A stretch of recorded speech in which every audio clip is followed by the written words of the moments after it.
안녕하십니까. 산업일보 기자 최수린입니다. 지난 4일 경제보복을 선언한 일본이 반도체 소재 세계 품목에 대해 수출 규제를 내걸었습니다. 이에 한국 정부도 발빠르게 움직이며 일본 정부에 대응하고 있으며 이는 시민들의 일본 불매 운동으로까지 확산되고 있는 상황입니다. 더 자세한 이야기 들어보기 위해 대외경제정책연구원의 김규판 팀장님을 만나봤습니다. 경제보복의 근본적인 원인이 무엇이라고 생각하시나요? 일단 수출 규제를 강화했잖아요. 명시적으로 강제징용 대법원 판결인 것 같고요. 그것의 직접적인 계기는 그 일본 언론들을 보니까 세계 소재 중에 하나의 소재가 약간 북한으로 흘러 들어갔다는 확인되지 않은 사실은 위협이 된다라고 판단을 해서 규제를 강화했다라는 게 최근에 나오고 있는 이야기입니다.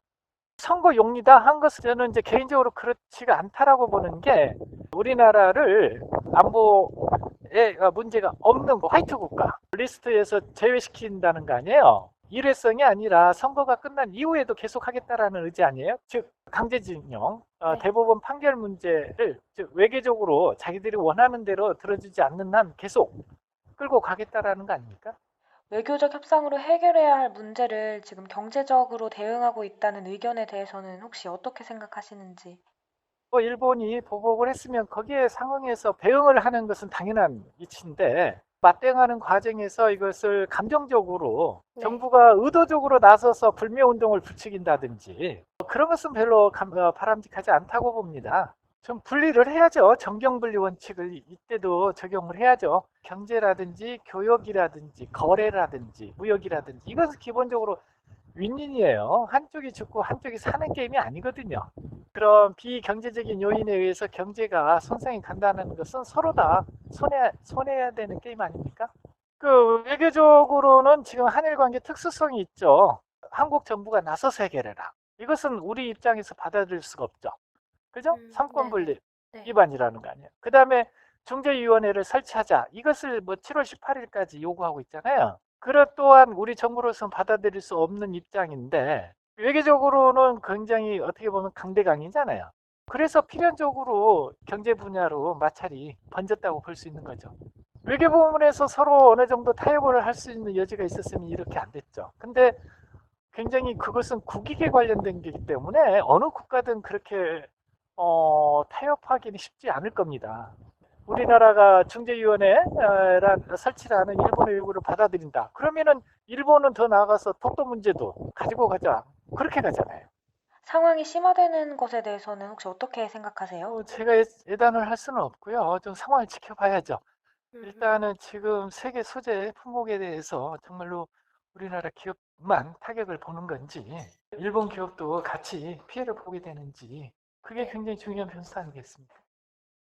지난 14일 삼성전자는 수출 규제 세계 품목에 대한 긴급 물량을 일부 확보한 것으로 알려진 가운데 일본은 2차 경제 보복으로 수출 규제 확대와 화이트 국가 리스트 제외 등을 내걸었습니다. 현재는 정경분리의 원칙을 위배하지 않는 범위 내에서 상황을 지켜보는 것이 최선이라는 여론이지만 일각에서는 부품과 소재의 국산화를 외치며 일본 수출 의존도를 축소하지 못한 것에 대한 불만이 제기되고 있습니다. 수출 규제 세계 품목에 대해서 일본 수출 의존도를 낮추지 못한 이유가 무엇인가요? 80년대 중반부터 국내 우리나라 정부도 당연히 국산화 정책을 폈죠. 그래서 부품 소재 쪽에 엄청난 R&D 투자를 유도했고 세제 등등의 지원을 많이 했던 건 사실 아닙니까? 그렇다고 해서 뭐 그게 100% 효과가 없었다 그런 건 아니죠. 부품 쪽 같은 경우는 그 2010년 이후에 일본에 대해서 오히려 수출을 많이 하고요. 품목에 대해서는 오히려 수지가 흑자인 품목도 나타나잖아요. 대신 이제 이 소재 분야는 주로 화학품이거든요. 굉장히 단시간 내에 캐치업이 불가능하다고 이야기를 하는 것 같습니다. 현재 준비 가능한 대응책으로는 혹시 어떤 것들이 있나요? 일단은 당장 급한 불부터 꺼야죠. 조달, 생산에 차질이 없도록 만전을 기하는 게 가장 급선무죠. 아까 국산화라든지 이런 것은 중장기적 대응이니까 정부하고 협력해서 중장기적으로 풀어나가야죠. 그 부분은.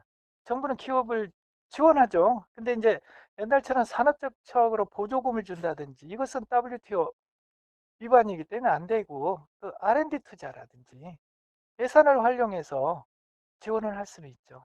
모랄 해저드라고 하잖아요. 그게 일어나지 않도록 예산을 지원한 다음에 엄격하게 평가를 해서 계속 사업을 할 건지 접을 건지 그런 조치가 필요하죠. 정부와 민간 기업 그리고 국민까지 경제적 분쟁 시비의 심각성을 인식하고 있는 현재입니다.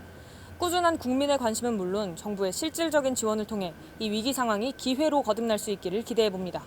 이상 산업일보 최수린입니다.